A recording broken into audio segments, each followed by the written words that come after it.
Hey, welcome to ChazRootNotes.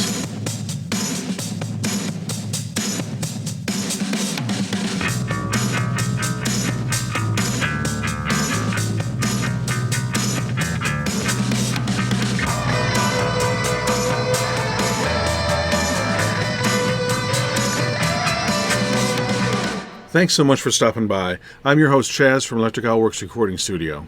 Well, here we are with episode 1. If you find this video helpful, please give it a thumbs up. If you know others who also may find this content useful, please share it with them. And if you have any tips or comments, I encourage you to join the conversation and share them down below in the comment section. I love to hear about what you do. And please, let's be respectful and nice to each other. I don't want to have to send anybody to the cornfield. And if you really don't like this video, let me know by going all out Bob Ross and beating the devil out of that thumbs down button. And do it twice, so I'm sure to get the message. We'll all feel better. Okay, let's jump into Freebies and Beats. I'll be using the Reaper DAW in this video, but you can of course transfer these concepts to whatever DAW that you're using. I'll also be using free plugins in this episode. I've confirmed that they're all available for both Mac and Windows platforms, so everyone will have the opportunity to explore, discover, and create with these concepts. I've also included handy links to them in the video description down below. And in the interest of full disclosure, I am not endorsed, sponsored, or in any way compensated by these plugin manufacturers. I just happen to like them and use them. Maybe you will too. And of course, if you prefer using stock plugins included with your DAW, or third-party ones, please do so. These techniques are transferable to whatever you may be using. Okay, so I created a project session in Reaper and imported a stereo drum beat stem that I made. Let's jump in, take a look, and see what kind of trouble I can get into. So these techniques are going to be really helpful in a lot of situations. For example, if you're creating beats, or if you receive a mix project and there's no individual drum tracks, and all you have is a drum stem. If what you have to work with has already been mixed down to a mono or stereo stem, you obviously can't mix the individual parts of that drum or percussion section.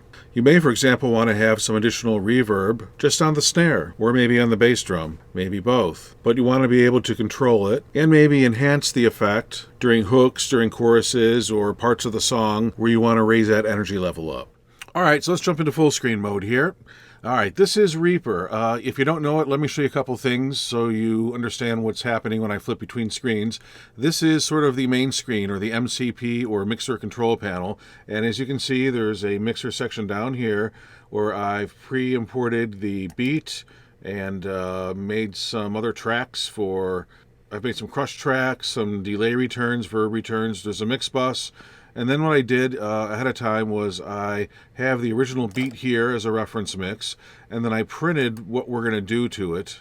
Then there's a print of a little trick that we'll get to later. Anyway, the beat that is imported and the beat sub are all part of a beat group, which is sort of a folder. Some DAWs have the folder functionality now. So the beat and the beat sub are both feeding this beat group folder. That folder is routing directly to this drum group. And this is the drum group, which is a higher level folder. I have some effects on there we'll play with later. And then this, as you can see, is being routed right out to the mix bus, which is here. I am doing sort of aux sends for my delays and reverbs. So those are being sent out to here, and then the effects are being routed to the mix bus also. So I don't have them as inserts. They are actual sends and return kind of things. So this is the mix control panel, or MCP, and you can actually lower the mixer and bring up your track control panel, or TCP, if you want to see both. And additionally, I've got a button set up on my control surface where I can just toggle in between the two views. So this gives me all track control panel, and this gets me back with the mix panel and a little bit of the track control panel, which, of course, I can resize. So that should give you a lay of the land if you don't know Reaper, and hopefully things will make a little bit more sense as I'm jamming through this stuff. Okay, well, let's start by playing just the raw imported beat with nothing on it. Let me toggle over, and you can see it right here. And as you can see, I've got 4 bars of a beat that I put together here. So let's play it and see what it sounds like.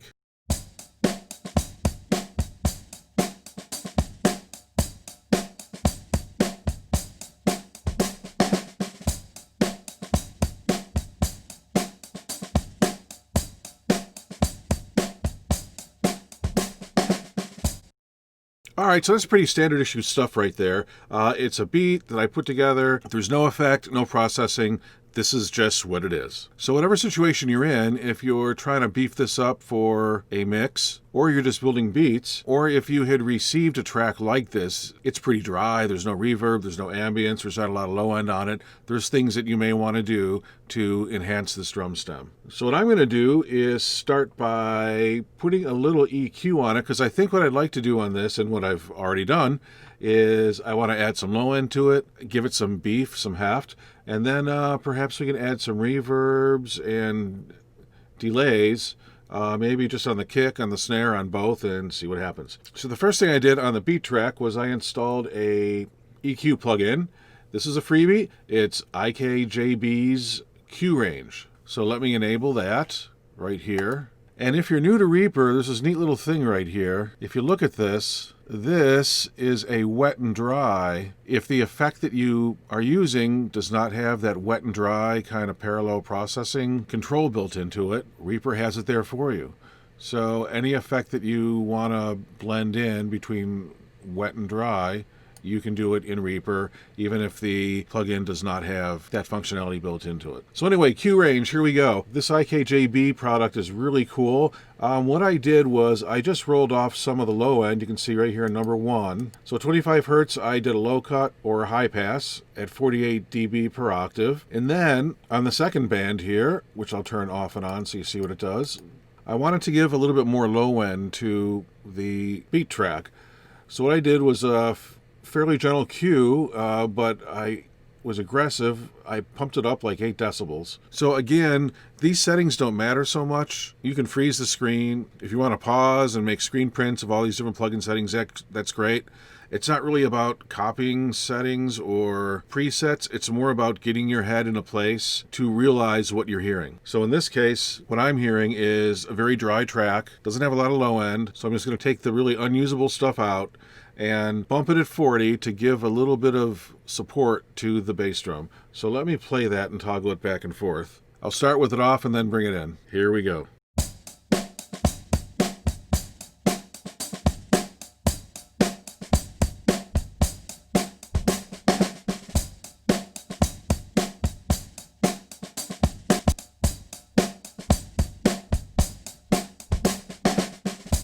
If you have headphones or speakers that will play stuff that low, you probably heard that the bottom end got a little bit more solid there. It's good, but it's not enough. So what I don't want to do is try doing too much to just one track. So what I decided to do was supplement the low end, and there's a couple ways that you can do this. You can either just add a kick drum sample to support what's there, and that's fine. Or you can take that track and duplicate it, which is what I did. And after you duplicate that track, you can then do some tricks with EQ to isolate just the really low end and the subs, and then enhance them separately. So here I have an exact duplicate of the track, and let me scroll up here. So here's the original beat track. Here is the beat subtrack. They are absolutely identical. I just copied the track, made a new one. So if I play it, it's going to sound exactly the same as the first one.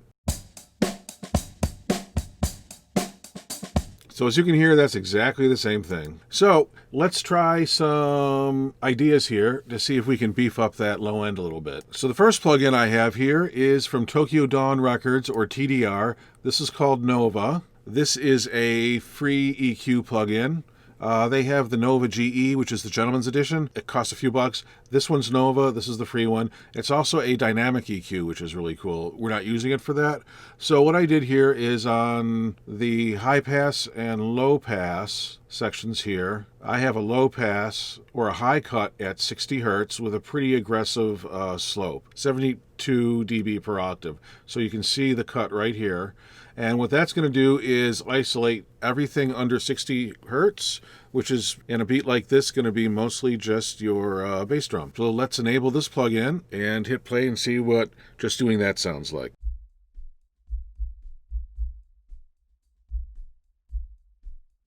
Okay, so hopefully you've got headphones or speakers where you could hear that. It was just the low thump of the kick drum. So that sounds good, but let's do a little bit more. So here I have Bark of the Dog. I believe this is version 2. Yep. And this is from Boz Digital Labs. And this is a subharmonic frequency enhancer. And what I did here is at 40 hertz, you can see that I did a huge boost. And let's give that a play and see what that does. And I'll toggle it in and out.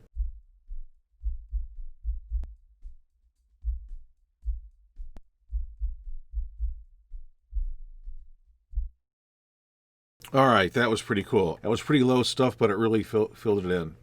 Okay, next what I wanted to do, just conceptually, it's a nice low sound, but I want to add a little color to it and some compression.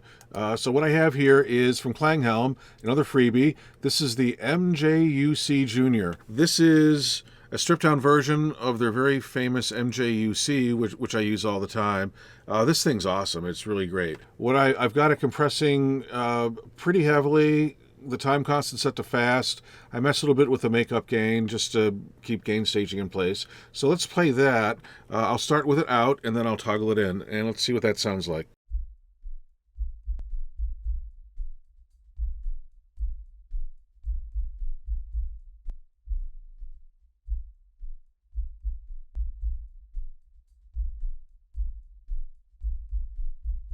All right, that definitely added some fun to it. So let's do this. Let's play the original beat track, and I will bring the sub that we just did in and out so you can hear the difference.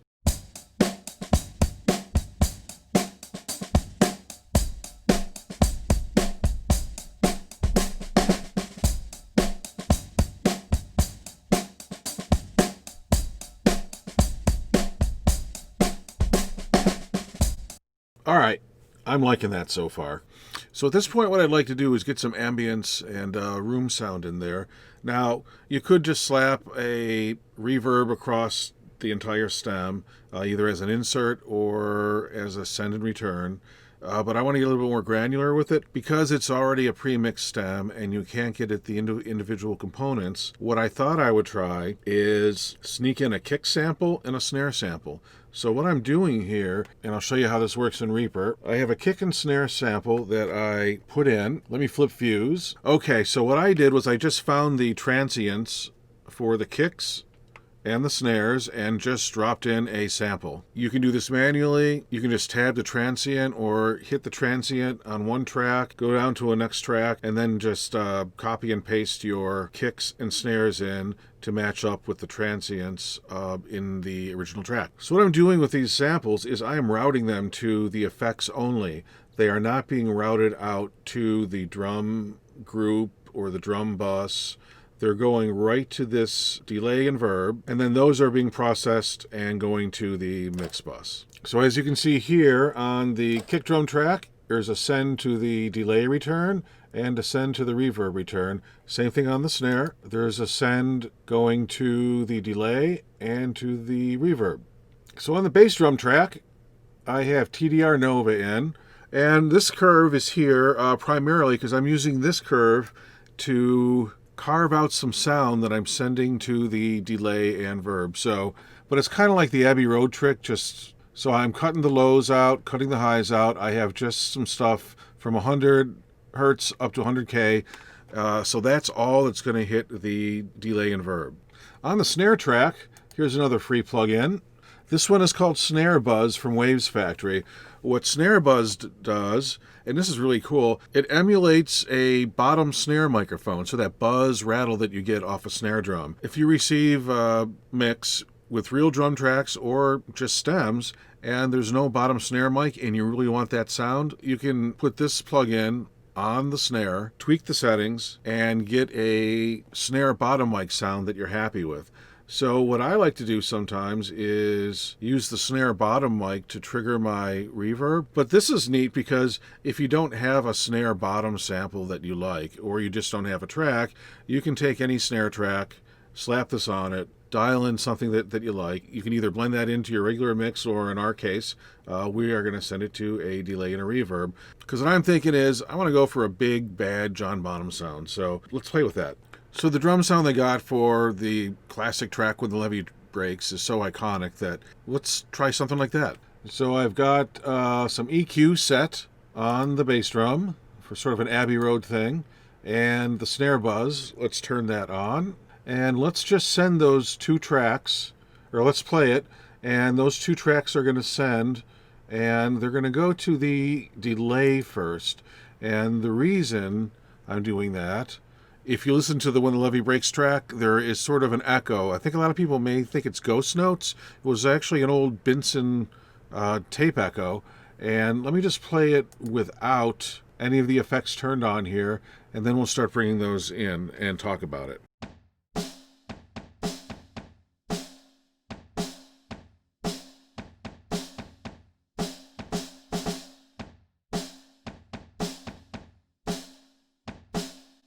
All right, so that's just the sound of the kick and snare going to the delay return and the reverb return with no effects. So let's start with the delay. And again, I've got TDR Nova.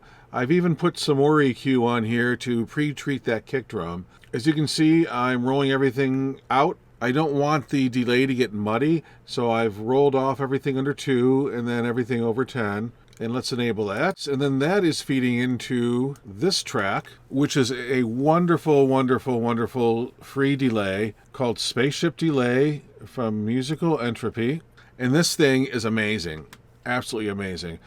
It's got all kinds of great features in it. So what I've done is I've set the mix to 100%.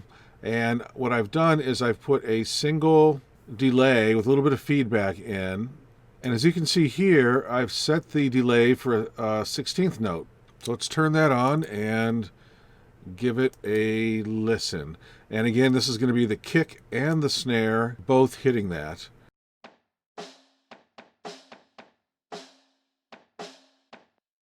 So that's just the sound of the delay. So let's bring in the actual beat with that. Here we go.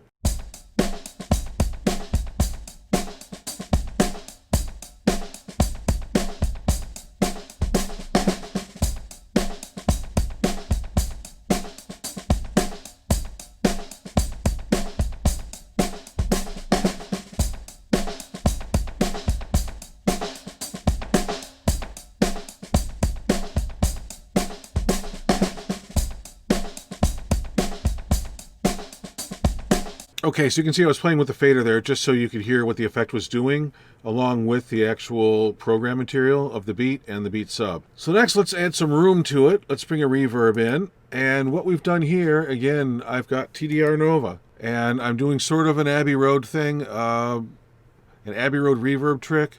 I've rolled off everything under 200 hertz and everything above 10K. So let's enable that. And then this is a really cool, really cool reverb program. It's called Oral River from Denis Tihanov. This thing is just amazing.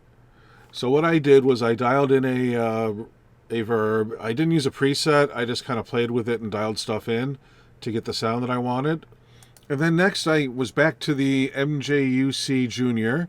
I often put a compressor on my reverbs just to keep them in line. This, as you can see, I have set to auto, and there's some makeup gain here, and you can see I'm squashing the heck out of it. And here's the last plugin on this. This is called A1 Stereo Control. Again, a free plugin from Alex Hilton, and this is a stereo with control that's got all kinds of functionality in it, which I'm not going to go through now. But basically what I do, lots of times on my mixes, I have a bus that I use for background ambient sounds or atmospheric things or width. And what I'll do is on that bus, I will widen just the bus that has, let's say, some background vocals or washes of reverb, sometimes delays, things like that. That way you're not putting stereo wideners on your entire mix, just on the stuff that you want to be ambient, and that's what I'm doing here. And let's play just the reverb.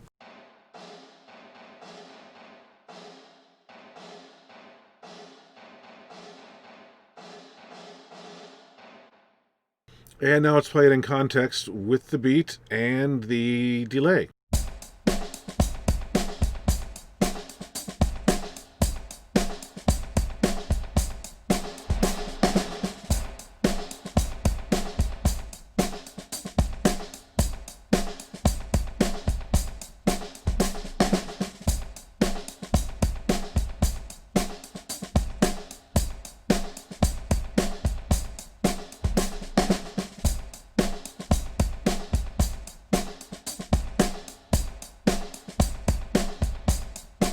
Okay, so as you can hear, that really makes a big difference. Let me play that again. I'll toggle back and forth between the original dry track and then everything that we've done to it up to this point. Here we go.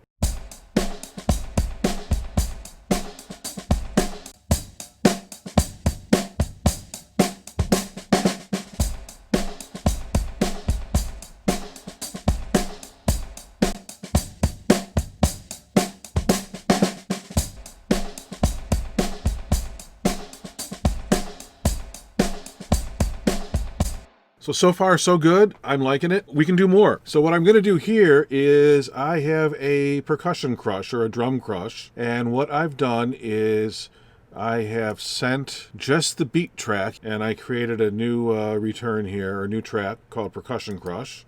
And what I'm going to do, let's solo it. I'm going to add some stuff to it just to get it gritty. I have a compressor here that I absolutely love. It's actually a compressor and a limiter. It's called Malot. I think that's how you say it. And this thing, it's free, but it has upsampling. You can do all kinds of great stuff with it. So let's play just the Percussion Crush track, and then I will bring in the compressor.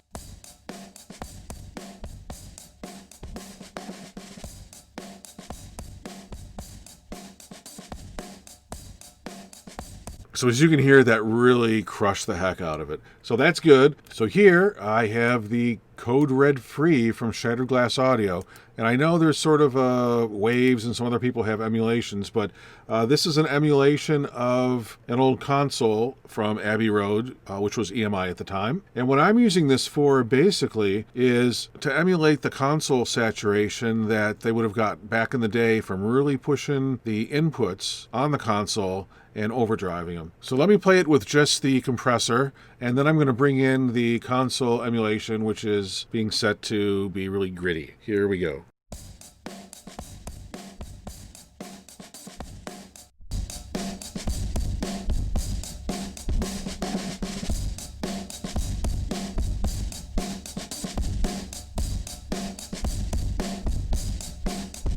That made it pretty nasty. So let's play that in context with the beat stuff we've done so far, and then I will bring in the reverb and delay.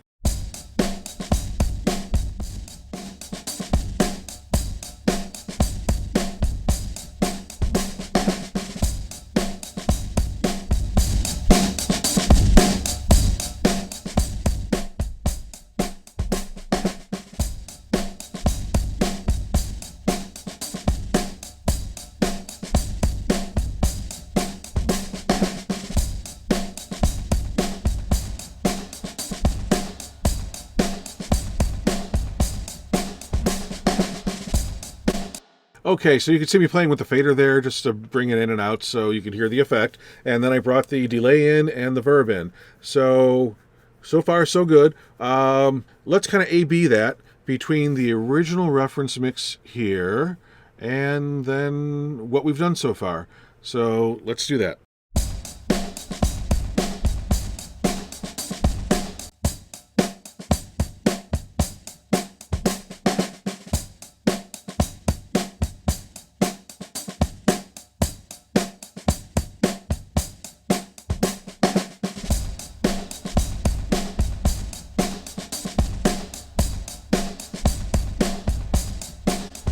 So as you can hear, we have gone pretty crazy. We've gone from a really dry beat with no ambience, there's really no room in it, a very kind of a 70s sounding drum kit. We've made it nasty, we've added some low end to it. I don't want to say we've brought it into the 21st century because I'm kind of emulating something from the 70s, but we've made it big, we've made it beefy, we've made it bad. So the idea with all this stuff is just to get your head in a place where you think about things at a high level and conceptually. It's not necessarily about what plugins you're using or what settings you're using, because you can see with the free stuff, it's really effective. It works very well. Quite honestly, I sneak these in on mixes all the time because they work and they're great. So I think what I'd like to do do on the effects group is the delay and reverb are being sent to this group here, and this group, as you can see, is going right out to the mix bus. So I'd like to kind of get the delay and reverb a little bit better in control. So what I did was I put the limiter number 6 on here, which is from the same gent who made the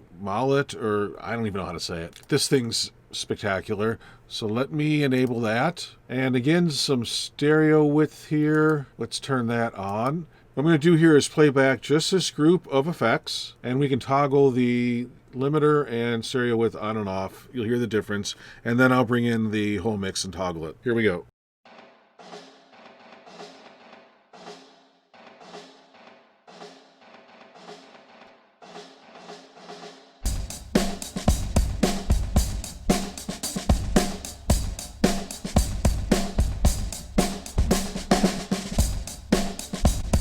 So what that's done is it's kind of put a limiter on the effects returns. It's widened it a bit more. And again, the widening is only on the effects and only on the ambient stuff. So the reverb and the delay, that's all that's getting touched by it.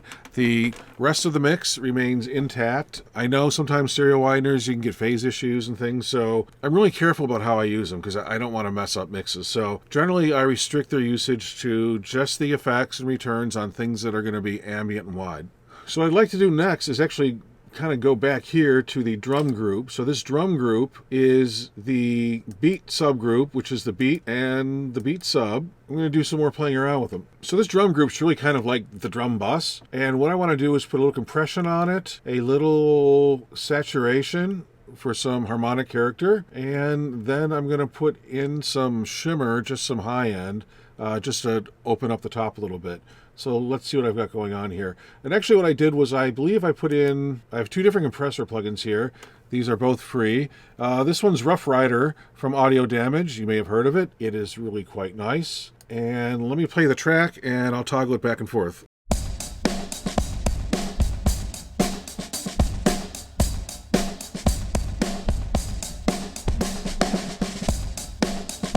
So that did what you want to do on a drum bus for this kind of music. It kind of fattened it up. It gave it some character.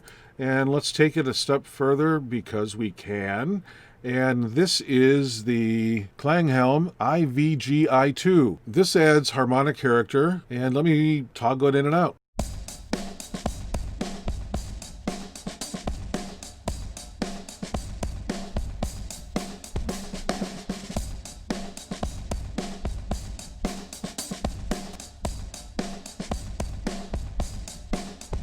All right, next what I want to do is add a little shimmer and high end. So our friends at ikjb, whose plugin, one of their plugins we used earlier, they have this wonderful EQ called Lofticus.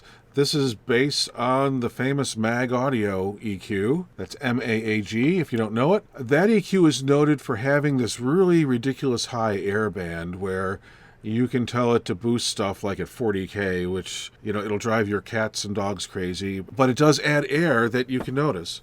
So what I've done is I have not touched any of the regular bands and just kind of gone for this high boost or air band, and it just gives it a little bit of high end. So let me bring that in and out.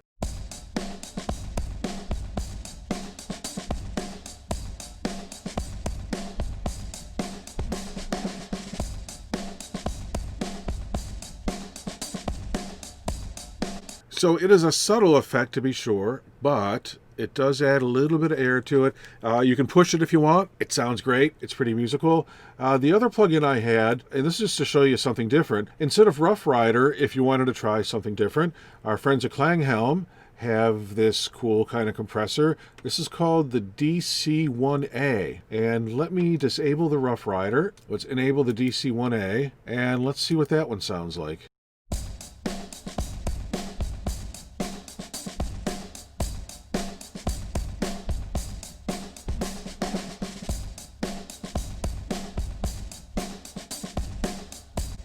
So let's do this. Why don't I toggle between no drum bus compression, the Rough Rider, and the DCA, and see what you think. Here we go.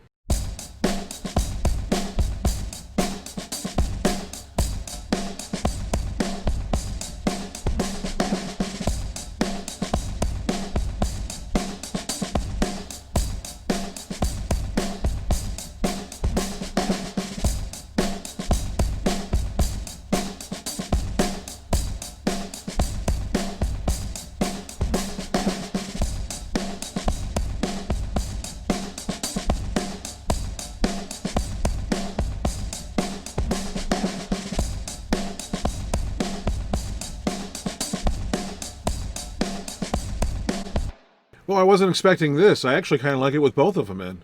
And you know what? That's okay, because it's not uncommon to stack your compressors. If you try doing too much with one compressor, it sometimes doesn't sound so good. But sometimes you can stack compressors, and it's very often done. It's very common in vocal chains where people will hit 1176 and then they'll hit a LA2A style compressor, and you stack or put your compressors in series, so no single one of them is doing all the work. And I hadn't planned on this. I was just like, I kind of accidentally clicked on buttons and they both came up. I'm like, ooh, I kind of like that. So that was unexpected. So anyway, what I did do was I printed all this. So I have the original reference mix here, and I have what we've done so far here has been printed. So what I can do is let me mute the mix bus. That's going to make the drum group, all this stuff, and the effects returns and the parallel drum crush. It's going to mute all that stuff. And then we're going to hear just the reference mix versus the print of what we've done so far. So here we go.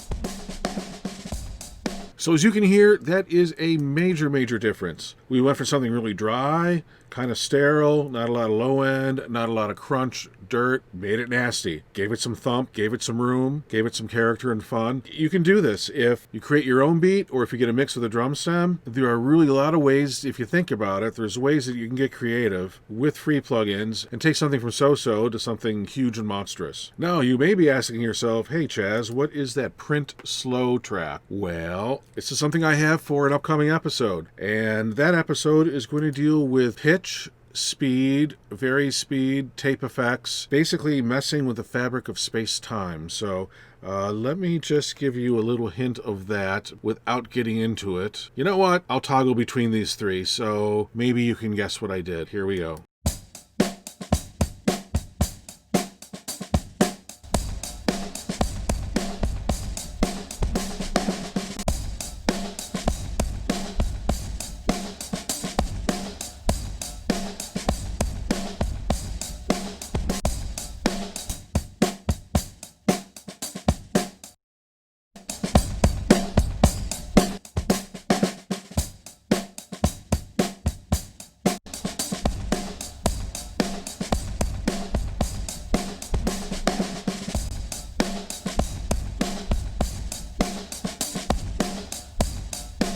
Okay, so enough of that nonsense. That's a cliffhanger. Come back, visit us, and see what we do. Anyway, so here's a whole bunch of things you can do with free plugins to take something very simple and turn it into something way different. And it's really about thinking about it. It's not copying somebody else's settings. It's not copying presets. It's getting your head in the right place. It's like, here's what I have, and how do I realize the vision that's in my head? Do I need more low end? Well, there's a zillion ways to do it. Do I want more ambience? Well, there's different ways to do that. Do I want to give it some character? Do I want to give it some grit? Do I want to make it sound more modern or more vintage and retro? These are all ideas, and these different plugins are really just different colors in a palette. If you don't have really expensive paints and paintbrushes, you can use these free ones, which are amazing. And I think the trick is to find some time, find some tracks to play with. If you're as passionate about this as a lot of us are, you're going to want to jump in, roll up your sleeves, and start experimenting and discovering. Well, I think that should about do it for this episode.